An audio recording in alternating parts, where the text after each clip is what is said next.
I'm starting recording. You have the floor, Chris.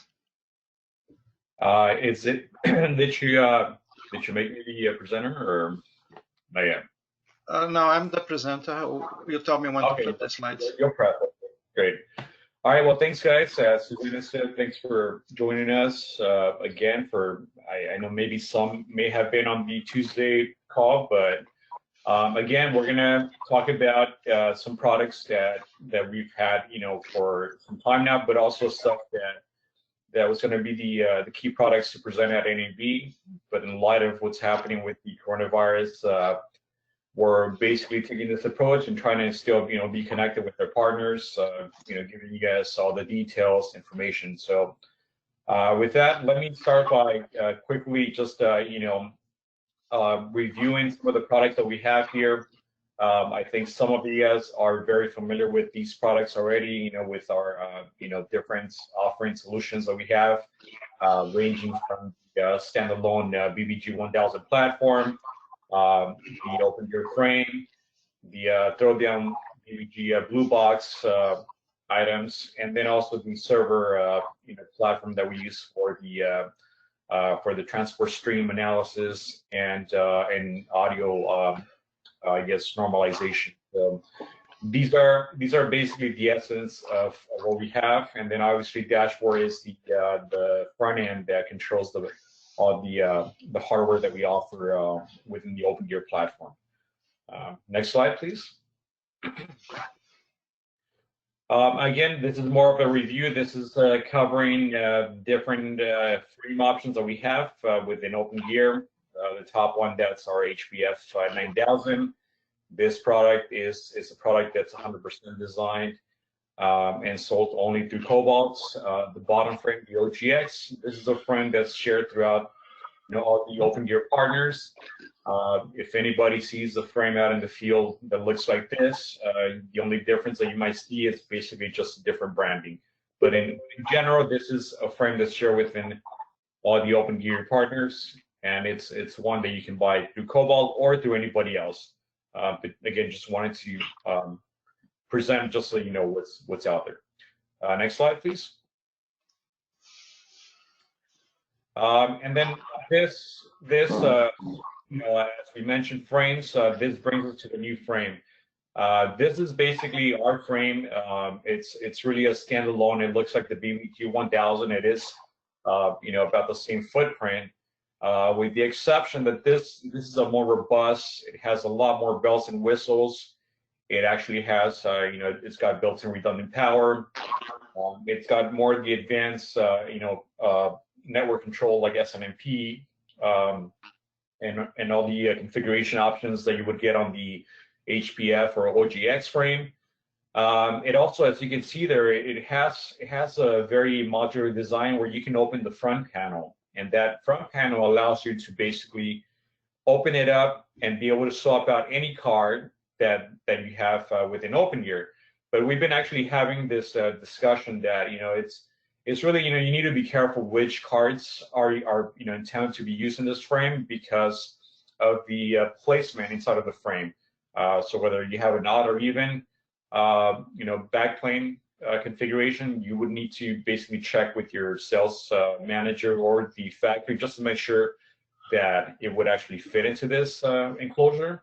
And then that would also be the same recommendation if you want to use a third-party Open Gear card.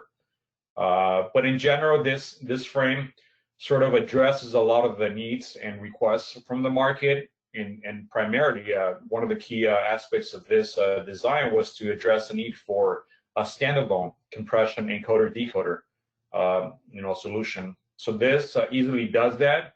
And now that we're talking about different protocols, it also addresses the ability to manage any protocol properly with this. Again, this is a new BBG 1300 frame.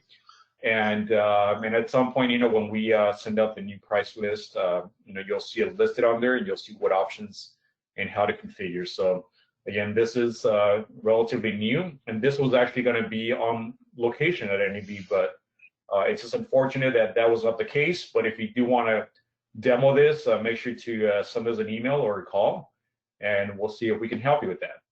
Okay, next slide. Just before we move off of this, I want to highlight the point that this is just like a frame, and we'll take cards from pretty much any vendor as long as you can fit in there. That it will work. It's a generic thing. Yeah, and you get the redundant power, so that's a key aspect of that. Okay, next one. And this is it's a new solution that we have. We actually had a previous model called the 9914. Now, once we added a little more functionality and beefed up the design, it sort of became the 9915 DA. This is we can almost say this is going to be like our next flagship sort of DA product. It has a lot of density built into this. You can process anywhere from SD all the way up to 12G. It also has the ability to, as you can see there with the cross point using SFPs, you can essentially have fiber in and out. So again, with an SFP, you essentially have a more robust, flexible platform that allows you to have, these configurations like a 1x16, 2x16, or 4x16. And again, it's one car, but you will need to define exactly what the model is that you intend to purchase, so that based on that, you would have a certain set of options and configuration options. But again, the cross point that we have built into the car also gives you that flexibility, and you'll see visually what's available and what's not in terms of your inputs and outputs. Can you go to the next slide, sir? And this is basically a screenshot of the way the cross points look. When you look at the cross points, you see what's available, what's not, and then again on the far right side, you'll see that there's some SFP options there. If you have the SFPs, you'll see them live. If not, then it'll be just basically it's a red as you can see there. Again, next slide, sir. And this is another representation as if you would have. Hello? Okay. I thought somebody was asking a question. Anyways. So yeah, so this is again another screenshot representing what's possible once you have the card, how you can go into dashboard, and how you can manage and configure your cross point for the 12G DA card. And above all, what's really nice about this card is that it's very dense, and you can basically manage multiple signals in a very small footprint, which nowadays makes a lot of sense if you're trying to get a little fly pack or a small little master control going. This is a nice way to address that. Next slide, sir. We in a way, we're sort of like very proud of this little guy because it shares a lot of the characteristics and features of the 9915. It basically has, the same quality, same robustness in terms of signal performance, but in a smaller package. And obviously, because given the size that it's a small little throw-down little box, we're only able to put so much into this. But the quality and the functionality is the same as the bigger car that we just talked about. With this one, if you can see there in the middle, these little boxes have a thing called, it's the BVG config software, that if you plug it in with a USB to your PC, you automatically have this sort of software that allows you to configure and monitor some of these little boxes. In this case, this DA, this 1x6 12G DA, has the ability to have an eye pattern, and this eye pattern basically gives you a reference, more like a little snapshot of what's going on with the inbound signal, right? So in some cases, I've seen some people actually use this to basically go into their facility with the laptop, and they're just going through the patch panel and just looking at to see what this inbound signal looks like. So again, you get this in a small little box. It's less than $400, and with the added benefit of this reference eye pattern functionality that in most cases you would basically pay up to $20,000 for like a Lear or Tektronix scope, right? So now you get this. It's part of a package. There's no options, and again, it carries the same quality and robustness as the card. So again, this is an option, and And this is part of, again, the BVG lineup of products. Next slide, Cyril. Next, and again, you can go to the next one. This is again addressing more the if you look at this, this is basically a complete list of what we have right now in terms of the little throwdown BVG boxes. One thing that I want to stress is that these products are all basically manufactured in the US, and they all carry a warranty of 5 years. In most cases, the product outlives a warranty. And what's good about the warranty is that we don't, like other manufacturers, we don't basically try to, just, troubleshoot the product. We basically take the product back if it failed in the field, and then we send you a replacement just to kind of mitigate and reduce the time of waiting around for a replacement. So this is one of the things that was pointed or that was basically suggested by, upper management to try to help, relieve the pain and improve the experience of the user. And within this product line, we have basically from electrical to optical, optical to electrical, single channel, 2-channel, transceivers, so bidirectional, HDMI to fiber, fiber to HDMI, and then we have an SFP transceiver configurable box that can be used with any SFP module. And then we also have a solution to encapsulate, de-encapsulate 2110 or 2022, which is a quite popular product that some manufacturers actually purchase this. And then we have a solution for embedding, de-embedding audios in analog and ADS. And then obviously your typical SDI to HDMI, HDMI to SDI, and our distribution amplifier. Somebody ask a question? No. Okay. Chris, is that you? You're talking right now, Chris? Yes, that's me. Yes. Okay, Chris. Sorry for interrupting. Quick question. Looking at the picture of that we're looking at right now, rack mount, is that the only way that you can mount this mini converters, like the way it is shown in this picture? Is that the only way? No, this is one example. I mean, basically, this is, if you look at the top one, I mean, the first one, right, they're vertical, right? That's one vertical way to mount, but you can also put them horizontal. Right. Oh, okay. Okay. Yeah, because I would say in order for a customer to accommodate most of these converters, probably vertical will be the easiest way. So up to how many of those you can accommodate in a rack unit? Per vertical, so if you look at one of those little sleds, you can have up to, I believe it's 4 per vertical, and then if you have basically horizontal, you can put up to 2 because of the wiring cabling. And that's, but I believe you can also push up to maybe 6 more if it's vertical, but it's going to be very tight. Okay, thank you. Great, thanks. Yeah, these are configurations that if you need, if somebody asks for something like that, we can help, the customer or the user, sort of identify the best configuration method, just to make sure that we have proper, that it doesn't get too crowded and the cabling doesn't get snagged or bent or anything like that.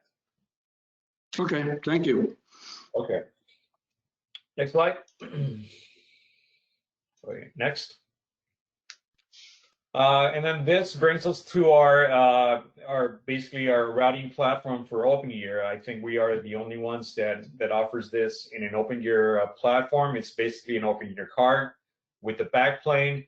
What is nice about this is that it basically provides a lot of the functionality and features that some of the big guys offer, right? So we have a lot of the popular, controls, protocols. We can also support TSL. And what's nice about this is that the density allows for a nice combination with multi-viewer and other processing cards within an OpenGear frame. Last year and years before, we only had a solution that was, you had to select either a 3G or 12G. And depending on what sort of, if it was 3G or 12G, you only had a certain configuration option. Now this card does from anywhere from SD all the way through 12G. And we offer these two models, which are 12 by 12 and 24 by 24. Before we had only the 12G option as a 4 by 12. Now we basically said, okay, let's just open it up and just let the user, be able to have that whole range, from anywhere from SE through 12G and the best configuration possible. So again, it's still a thin card, one card, and depending on the backplane that you have, that's going to give you the I/O, in and outs for your configuration. So again, this can be controlled through dashboard. And by the way, if some of you guys are not familiar, we offer a solution called Custom Panel Builder, so that if you're wanting to use this and be able to manage the rest of the cards in a frame or in a rack, you can use this, right? And then if you develop a custom panel sort of configuration, you can have all your cross points, all your tie lines, and all that stuff exposed in the custom panel, along with your audio meters, along with your other processing, cards, and be able to have a nice clean solution. But if you want to go the traditional route where you have panels, if you go to the next slide, Cyril, we have these other panels that are proven to work with this router. And as you can see there, we play pretty well with the PESA, with Lavo, and the bottom ones are all DNF options. So if some of your customers already have some of these control panels, you can easily adapt them to this card. And that'll just give you that much more flexibility, which is one nice thing about this, that we're not trying to reinvent something else, but rather, kind of adding more value to what you have in a given workflow. So again, this are taking the routing solution, and with these controls, you're able to at least manage it or go the custom panel route. Next slide, please. Chris, sorry, can we go back a little bit to the last slide? Just real quick, I'm sorry to interrupt, but that's the reason why we're here. Okay? No, this is wonderful. Thank you. Don't feel bad at all. Yeah, that's okay. Thank you, Susana. Real quick question. On the router control, you're still, mentioning the PESA, protocol. PESA has been out of business for so many years, but I guess in the routing, equipment and systems, the PESA protocol remains the same. That's pretty much what it is, right? Yeah, but PESA is still in business. They're not out of business. They're not out of business, PESA? They're still in business. Really? Yeah, I mean, okay. We just talked to them as of yesterday, maybe. I don't know. Somebody at the factory did. Okay. Yeah. Wow. Okay. I thought they went out of business, but I know that the PESA protocol has been the standard for years and years. But that's okay. Yeah, but the PESA, one thing about PESA, I mean, as you know them, I mean, that's one of the old brands, and traditionally they've been a very government military solution provider. Right, and the government and the military, they chose them because of the robustness and how they design their products. Yeah. But they're still around, and we happen to play with them. We do a lot of collaboration with them. I see. Okay. So, but it's still around. Yeah, I mean, if you guys have customers that are existing PESA users, I mean, this solution that I'm presenting could easily get. Yeah. Thanks for clarifying this point. Thank you, Chris. Yeah, no problem. Next slide, Cyril. Next slide. Okay, and so now this brings us from routing, we go into processing, and this is basically the new sort of flagship product for the for the basically multi-services processing. In the past, some of you guys might be familiar with the our UDX 9902 UDX with the 9922 frame sync solution. Those two cards basically offer a lot of flexibility, a lot of functionality in terms of some of the services with the license option, but they were just limited to only 3G or HD, and then maybe some basically standards were not part of that, or some of the new stuff that's coming out like HDR and 2110 was not part of that. So because of that, this new 4K UDX basically kind of took the the baton and basically now carries the same tradition of having the same flexibility, being able to kind of define your workflow based on what options you want to basically enable on this car. Because this car, when you purchase it and it comes out of the box, it already has all the bells and whistles built into it. What enables the car to do anything is just basically a license file that opens up that option. So if you can look at these blocks that we have here on this diagram, the small little blocks, basically those are the different steps or the different processing services that it performs. But within some of these blocks, you'll see some blue options. And these options are basically things or items that you can enable activating the field. This car does not need to go back to the factory to get updated, but rather it can be done through a file that enables the service, and you're able to quickly turn around and continue working on whatever it is that you're working. However, one of the nice things about this is that because of the flexibility and functionality, we can now do on this a full 12G SDI or quad 3G SDI processing. So we can take it, convert it to either of those flavors or even SD or HD. So this is one of those flexibilities. On top of that, we can also do HDR, so we can do the different, ITM, the Technicolor flavor, but we can also do like a 3D LUT and SLHDR1 encode and decode. So this is again one of those nice functionalities that are built into this card. So again, it's not a 1RU box, but rather it's a card that allows you to have multiple channels in a frame. So now you have more density, more performance that's available in the market today, right?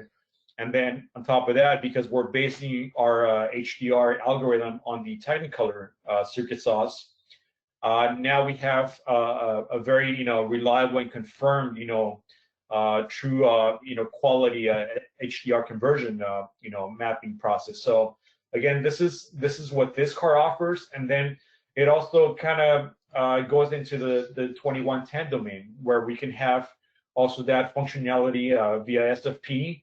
And I believe at some point this SFP is going to be built into the FPGA as a core solution offer, based on the development that we're going to continue to apply to this. But again, as of now, if you were to purchase this, it comes with all the functionality, and just a license allows you to basically have some of those features and controls. And then one thing that I should also mention is that based on some feedback and market sort of analysis that I've gotten back from some users, in particular on the West Coast for cinema and post, if some of you guys are interested to know, this is the only solution out there that can basically embed and de-embed, up to 16 audio channels of AES, and be able to bring in the basically RGB 444. But at the moment, right now, as we speak, this card will basically convert that to a YCBCR 420. So if you need to deliver in that, I mean, this is perfect. But if you wanted to keep it as pristine 444 RGB, it's not going to happen today. But maybe at some point that's going to be enabled on this card. But just wanted to throw that out because some people have asked, and I know that now in the Netflix and the new basically players that are out there with these new streaming services, there's a lot of posts it's trying to deliver to them, and at Cobalt we're working hard to try to make this a standard for those guys. So what that means is that those guys become standardized on this gear, other people are going to be standardized, and you guys as partners or users may be also tagged to support those formats in workflows. So if we go to the next slide. And these are basically the backplane options. Again, continuing on the tradition of Cobalt, whenever you have a card, it's not just one backplane. We have different backplanes that allows you to basically interchange, depending on what you want to have activated on the card. So in the past, we just have the very basic, which is the backplane that you see on the left side of the picture here. And then we started to develop a more, smaller, more dense backplane for some of those high density required configurations. But then if you go back into having SFPs and audios and multiple channels, then you need to go back into a wider backplane that allows you to manage the SFPs as a TX or RX, and then with the ability to also have an HDMI output. I know we also have a module that's also supporting an HDMI input. You don't see it here, but that's an option. If you go to the next slide, Serum. These are the options that we have for this card. If you look at the module that I'm talking about, it's the one on the far left bottom. You'll see HDMI input module. So this is a module that if you also wanted to bring in an HDMI source into this card and convert that to a 12G or quad 3G, you can do that. And again, this goes along with the tradition of all the other cards where you have all these different license options that you can enable. The middle part, the DSP, that's if you have the option, the 9904 UDX 4K-DSP, that gives you the ability to have real-time loudness controlling, but also the ability to encode and decode Dolby as well, and then do a nub mix because the down mix is by default part of the card. And then the far right side, these are options if you wanted to adapt the IP 2110 in and out, then this will give you that option. Again, the card already has all these supportive features built into the card, and so basically what that means that you would just need to enable or purchase the license to give you that functionality. And then also based on whatever card model you purchase, some of these will apply to that or not. So you need to make sure that if you plan to do a lot more Dolby, that you purchase the one with the DSP, or if you plan to do like all IP, then you purchase the one with the IP built-in daughter board. So again, just keep that in mind because these are going to be what makes the difference in terms of what you get. But in terms of some of the HDR stuff, some of that, color and hue and logo and all that stuff, that should be covered by the basic, base model. But, again, this is just in case, that it's, even though it's the same card, what makes it different is that you have some of these daughter boards that are part of that, platform. So next slide. And then to illustrate what we have in terms of a complete 12G solution, this diagram sort of illustrates how we can go from an ingest all the way through transmission, right? So again, the product that we started discussing, the first one, which was the DA, we have that. Basically, this is a diagram that's sort of illustrating that we can take a DA 12G input, and then we can come out 12G and also fiber. So that's a nice little way to use up my resource. I can, by using the cross point, I can define what destination I want to go, and then I can also feed into my multi-viewer and then continue down the path with my routing, and then take that signal and further distribute that even to other locations, including my UDX card that's doing HDR processing. And then finally, going through my encoding HEVC encoder, and then doing a transmit over to the other side, and then on the other side, basically taking it with my HEVC decoder, and then again, basically bringing it down to a baseband level and doing some more processing, including audio. So again, you can see that Cobalt doesn't just make small little simple products, but we can quite nicely address a complete 12G and point-to-point workflow. So again, this illustrates that, and you'll see that this is a theme that we have in most of our products now. So a lot of our products are going to be supporting everywhere from SD to 12G. So next slide. And again, this is another graphic to illustrate our HDR capabilities. So we can go from conversion to distribution. And again, utilizing the same products that I just mentioned in the other slide, but just in a slight different, path.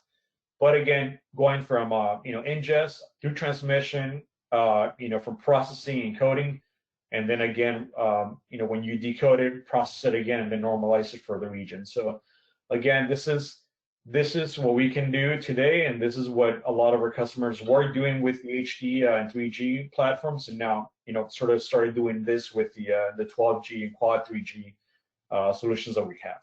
Next slide.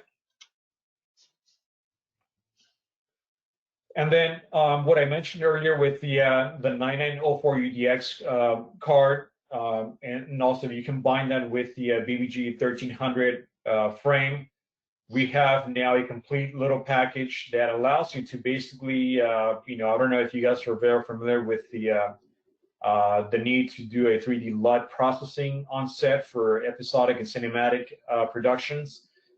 This is one option that we have now within our card, the 9904 UDX. So in a sense, what this diagram is illustrating here is that we can take an S log or one of the logs from a Sony camera or even a Arri or Panasonic camera, and we can basically bring it into the card. And the card, using the LiveGrade or Wonderlook software that you see on the bottom, it allows you to basically take that log and convert that to a LUT file, which is a cube file that's used in post. So basically to give it the same look that the director and the production crew wanted to give when they were on set.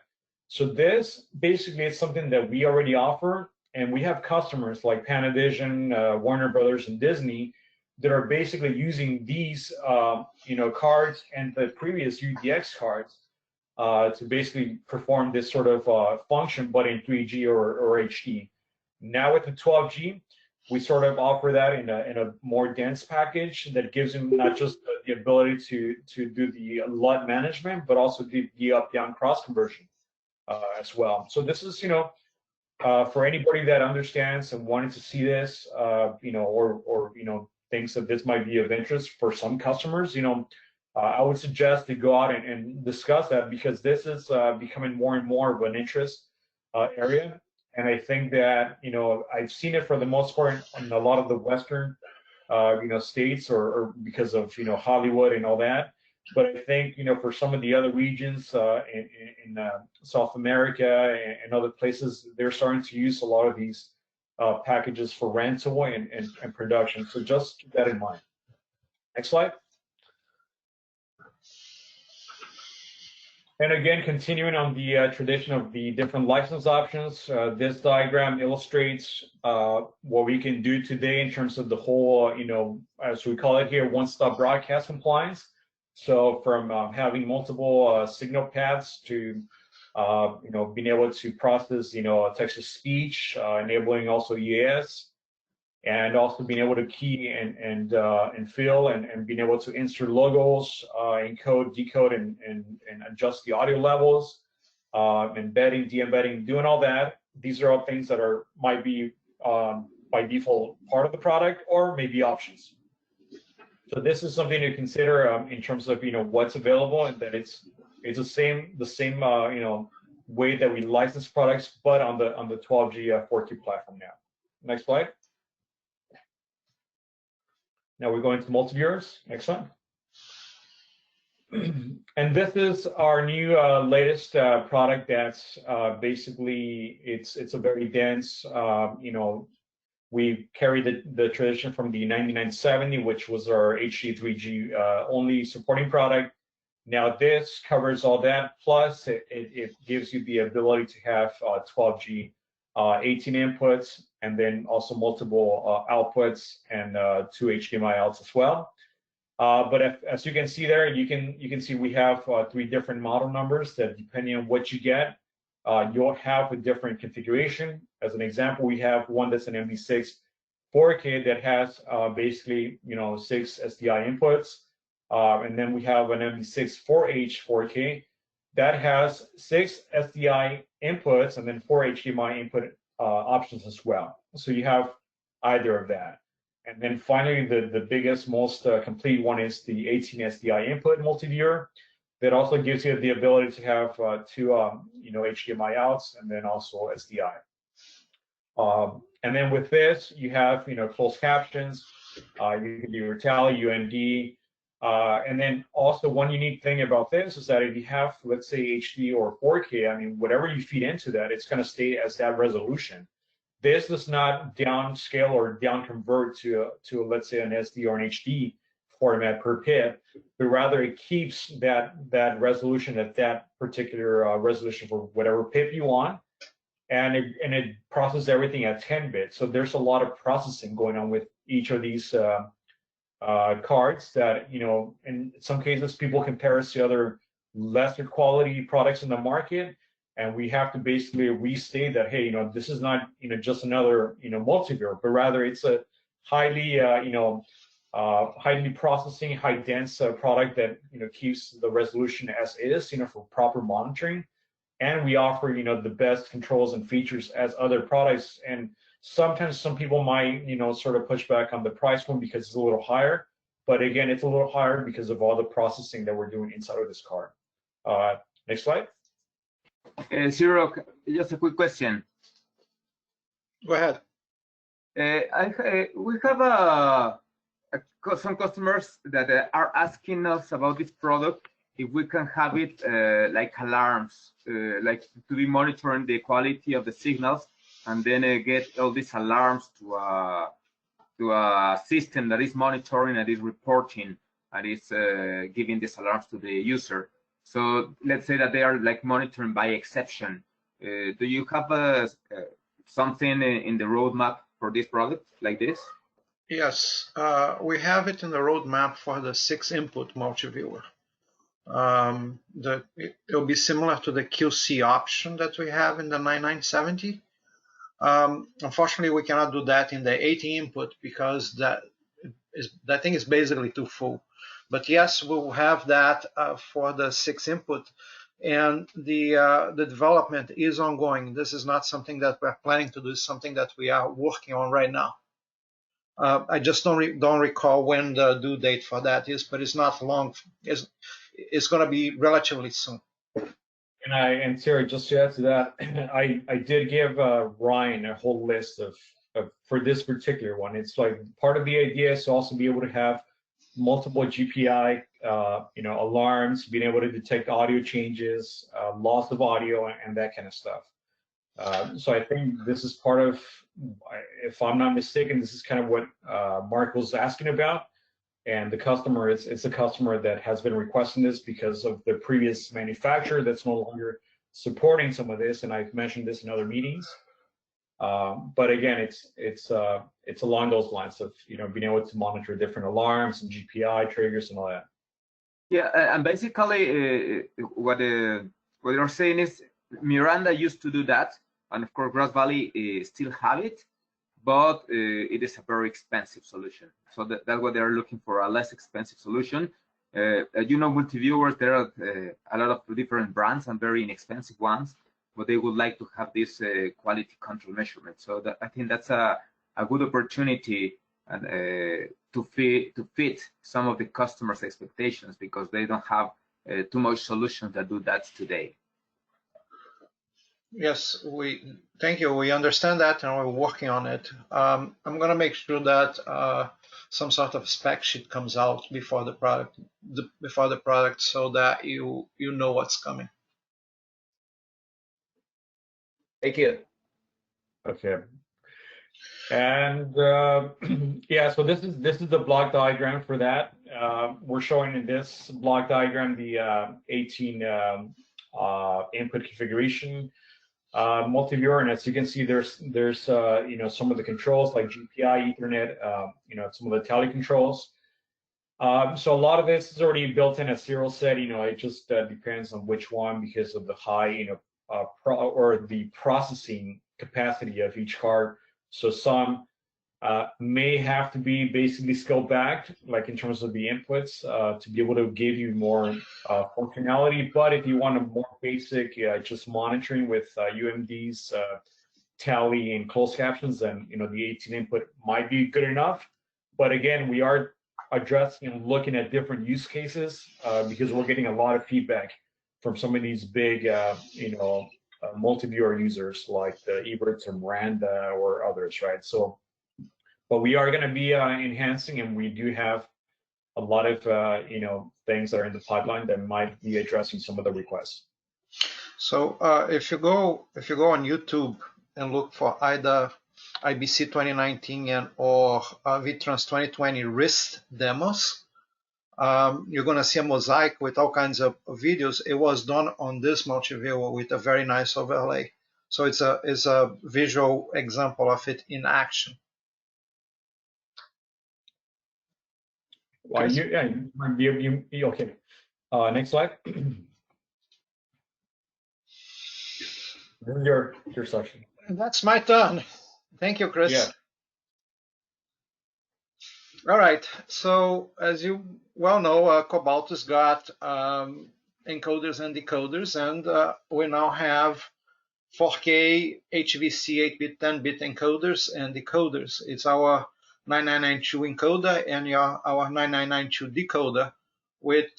And they continue the tradition of the other Cobalt encoders that have support for both ASI and networking. And multiple types of network protocols. So starting with the encoder, the 4K encoder, this has been shipping for a year now.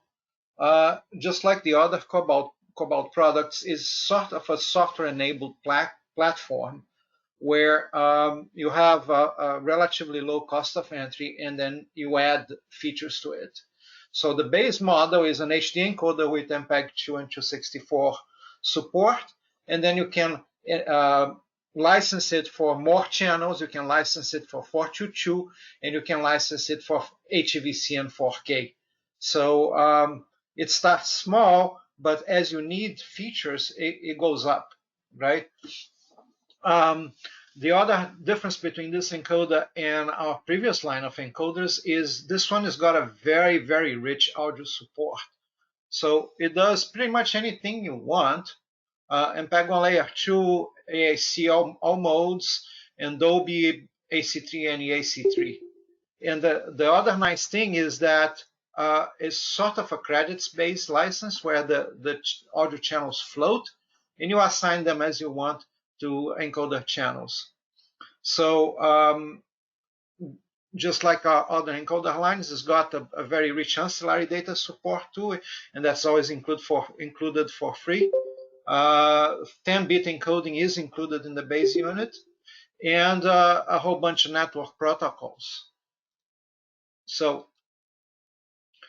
here's the licensing model. So the base model is the little red square. Is you get one encoder, one HD with 2 channels of either MPEG 1 Layer 2 or AAC, and then you add it up. And if you buy the 4K version, then that can do 8 stereo pairs, and it can do the 4 AVCs or HEVCs. The other thing that's interesting about this, people have been asking during this week, is surround support. Yes, we can do Dolby 5.1, and that's a separate license. But if you don't want to spend the money for Dolby 5.1 and you're happy with AAC, or if you're streaming somewhere where they take AAC, we do AAC 5.1 as well. There's no separate license for that. Since AAC 5.1 is like 3 stereo pairs, if you have three licenses of the AAC, you can use those 3 to become a surround channel. And you don't even need to call us. You just have those licenses. You configure the encoder. It will take 3 licenses, and there you go. So it's very, very flexible. Licenses for 422, 2022 FAC, and RIST are per unit, per board. So you put it in the board, and then everything is available.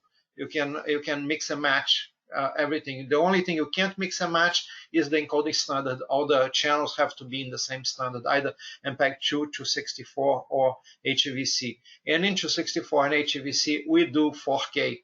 Again, the example I told you about of the multi-viewer and YouTube, it's a 4K thing, and it was generated on one of these. We can stream 4K real time to YouTube using this board. The counterpoint to it is the decoder, and you see the board looks a lot like the encoder because it's essentially the same thing, right? The decoder is either dual HD or a 4K decoder.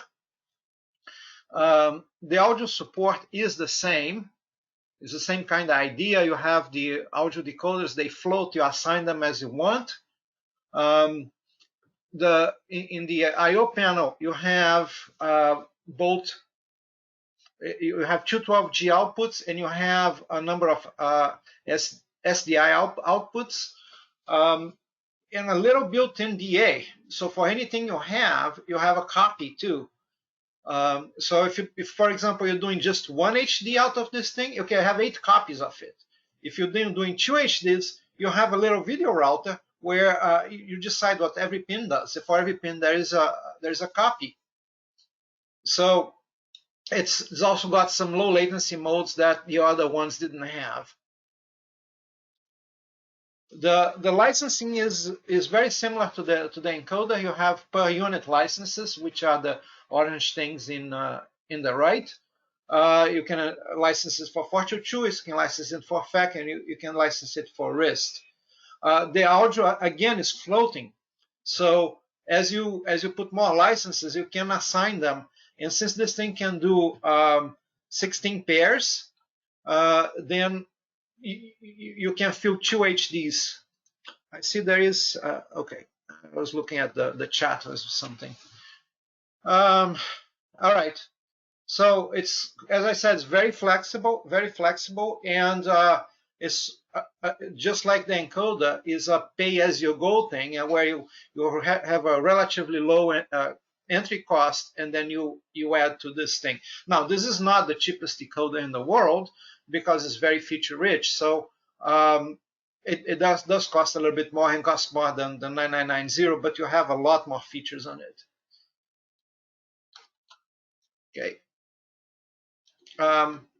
This is a little example I wanted to give about combining the two products, the 9904 UDX 4K and the encoder decoder, to do a SL-HDR1 transport. This is showing how the technology all plays together. So SL-HDR1, if you're not familiar with it, it's a method by which you take an HDR signal, full HDR signal, PQ and PQ10 encoded, and you convert that to an SDR signal plus metadata that allows you to convert it back to HDR. So that signal, if you plug it to something that's just SDR, it will work just fine because that thing doesn't know what to do with the metadata. If it is an HDR monitor or an HDR device, it will show you HDR.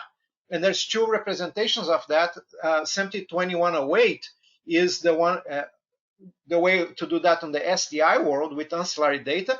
That's what our 9904 UDX 4K does. And the encoder knows how to deal with that and converts that metadata into what's called a SAE message, a stream enhancement information message, inside the video bit stream and transmits it too. So the same thing happens in the compressed bit stream.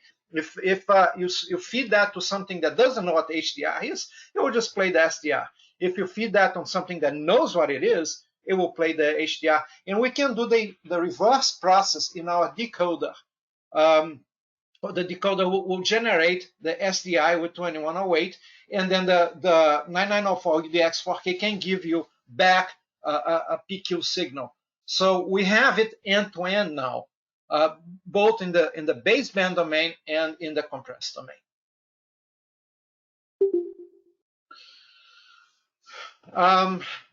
We've been talking and making mentions about RIST, reliable internet stream transport. That's a protocol, a specification from the Video Services Forum, which is the intention is to use the internet as a low-cost, low-latency contribution option for you.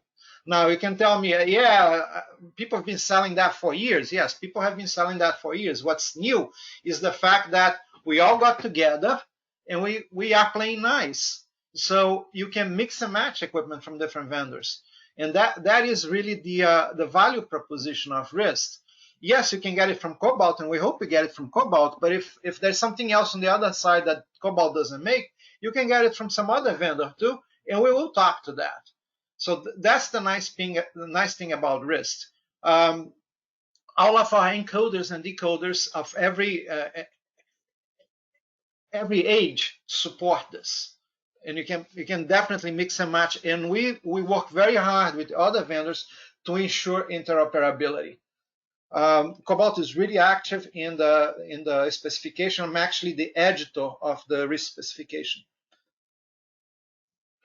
So if you have legacy stuff or legacy equipment that doesn't do RIST, we have the SafeLink gateway. You see the hardware you certainly see looks it's our OpenGear PC or OGPC. It's a software load on top of that, and it's the same code that we have in the encoders and decoders, and it just does conversion from a network stream that doesn't have RIST to a network stream that has RIST and vice versa.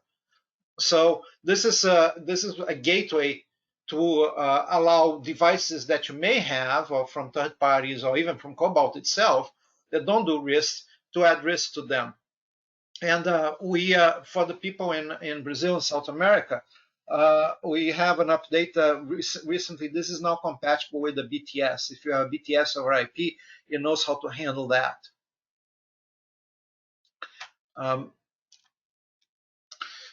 I would like to talk to you about something that's coming up. It's one of the new things that we were going to talk about at NAB, which is RIST main profile. So RIST simple profile is what we've been selling up to now. RIST simple profile takes care of the reliability of transmitting stuff over the internet. You lost a packet, you get a packet back. That's the diagram that we had before. Now, that's all fine and that works very, very well, but there is more to transmitting stuff over the internet. And so that's what RIST main profile is adding. It's adding tunneling, where you can combine multiple streams into one UDP port, and you can open the firewall on either side. With simple profile, the receiving side, that's the IT department that has to open the firewall. With tunneling, you do what is convenient for you, and it's only one port, regardless of how many streams you're going. The other big one is encryption. You're transmitting stuff over the internet. There is content that you may be contractually obliged to encrypt. If it's outside your network and if it's valuable content, you cannot just send it over the internet and let anybody see it. You got to encrypt that. So RIST main profile adds encryption, and it's top of the line encryption. It's the same kind of encryption that you're going to get if you're connecting to your bank over the internet. It's 256 AES if you want that with elliptic curve. There's some places in the world where that's not legal. So we also support 128 if you want to configure that. And the final thing that's also very important in a RIST main profile is authentication. It's, again, the same type of infrastructure that when you connect to your bank, you are sure that you're actually connecting to the bank and not someone pretending to be the bank. Authentication is important because you need to know who you're talking to, or if someone is connecting to you, you need to know who is coming. So, for example, if you have a bunch of reporters in the field that are going to upload video to you, you want to know that it's indeed the reporter and not someone who just found, oh yeah, that port is open and they're waiting for a stream. Let me push my stream instead of theirs. No, that's not going to happen anymore. Authentication is now available for RIST. So this is how we're going to support in our product line. The legacy 9223 encoder is going to get tunneling. It's actually available already in beta format if you want to try it. The legacy 9990 decoder is going to get everything. And of course, the 9992 line, too many nines, sorry. The 9992 line is going to get everything, and eventually it rolls into the SafeLink gateway as well. So in terms of licensing, if you have a RIST license, you get tunneling for free, and we're going to charge a little bit of money for the encryption because that's valuable. Here, a little bit, just to make sure that we know, I want to stress the point that we are working together with people. Back in February, we had a big interop event that Cobalt hosted in Orange County in California. A lot of people showed up for that, and we made sure that all the RIST main profiles features work between vendors, because it's all fine to get your equipment to work with itself, but you want to make sure that it works with all the other guys too. And you can see the results there on the VTrans. If you look for VTrans 2020 at YouTube, you want to see a clip of that. This was before the virus was a concern, and I'm happy to report that even though there was a lot of people working very close together, see me there, nobody got sick, fortunately. And they were all the bad guys too, right? All the bad guys. Yeah, we had people from, I don't know what bad guys is, but we had All people the from, worst guys. we had people from Israel, we had people from Canada, and if you're talking about bad guys, we had me from the Bay Area, which is also as bad as the other places. But we, Ciro, I have a question for you. Yes. Before you go, this risk situation, technology, application, whatever it is, it's interesting. What does that mean? You know, reliable internet, stream technology, whatever it is. This is what is exactly. I mean, I'm sorry to ask you this, but that's what we're here for.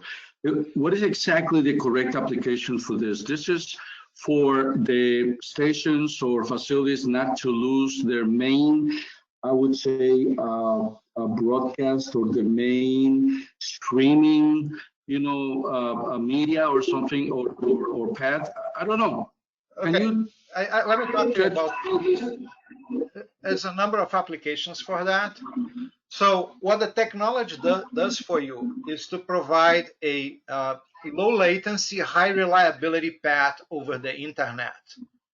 So so this is the kind of stuff that you're going to need from facility to facility. You have a TV station and a studio, or a main TV station and an affiliate, and you have to deliver the link from that. Or sometimes you have a reporter in the field that wants to deliver a signal to the news desk. So it is high quality, low latency transport of video over the internet. In the old days, what would you do if you had two locations you have to transmit video from one place to another? You would get a leased line. You got a dedicated channel, and then you push it in through that dedicated channel, and you pay a lot of money. Now with Wrist, you don't pay. You're going to save money, and you're not going to take a hit on latency. So if you want it to be really reliable, Wrist also supports the notion of seamless switching, just exactly like 2022-7. You go buy a link from one ISP, let's say Comcast. You buy a link from another ISP, say Verizon, and you send 2 copies. This is still cheaper than the normal internet link, right? It's still cheaper than buying a dedicated line, and you get it over there. But so it's any place where you need a video link from point A to point B, and that you can use the internet for lower cost. Okay, good, thank you. Welcome. Any more questions? It's your chance, guys. We're not going to see you in Las Vegas, so it's now. I know somebody had asked if the multi-viewer support TSL tally on the chat box. Chris? Yeah, we do actually. We have. It's too bad that we don't have the live demo, but we do have that ability. In fact, we just updated that like 3 weeks ago when I was in Champaign. And we do have an emulator. So if you guys want to see something, if anybody here wants to see that working, we might be able to share with you guys, a link to where you can see that working. But we do support that now.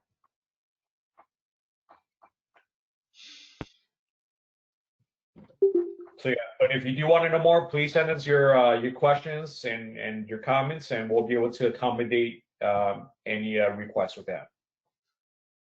Okay, there is a question from Digital Glue about protocols.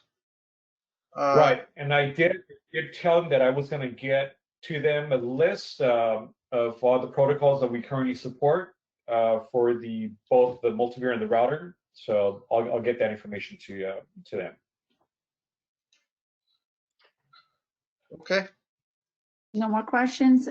Thank you, guys. This was amazing. Thank you. It's a great turnout. Thank you so much.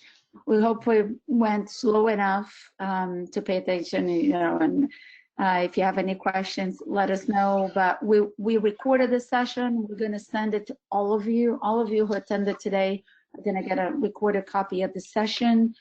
And we can also send you the PowerPoint separately. Tomorrow we're going to be sending out the PowerPoint, and we are opening up for the next, you know, couple months to do end user webinars. So we're inviting a lot of our end users for dedicated webinars or group webinars. So if you guys have various groups of people in your countries or in your reach that you would like to talk to Cobalt, we'll be happy to schedule a webinar, you know, for one end user or multiple or whoever you would like to get it done. We'll be happy to do a live session for you. So thank you very much. If you see your business changing the next couple of months, let us know how it's changing. Reach out if you see any project delays or things that you're noticing. We noticed that a couple of truck projects delayed a couple months, but we also noticed that we got a couple of last-minute orders on streaming encoders for the obvious reasons. Probably now more than ever, people working remotely. So just today and yesterday, actually, we got orders for streaming encoders because we see that this is going to probably be popular for the next, you know, few months as people try to get work done remotely. So, you know, there's ways we can help people. Let us know. And thank you so much again for today's session. And we're here for you. Let us know. Thank you for your time and your education. Okay. All right. Thank you, guys.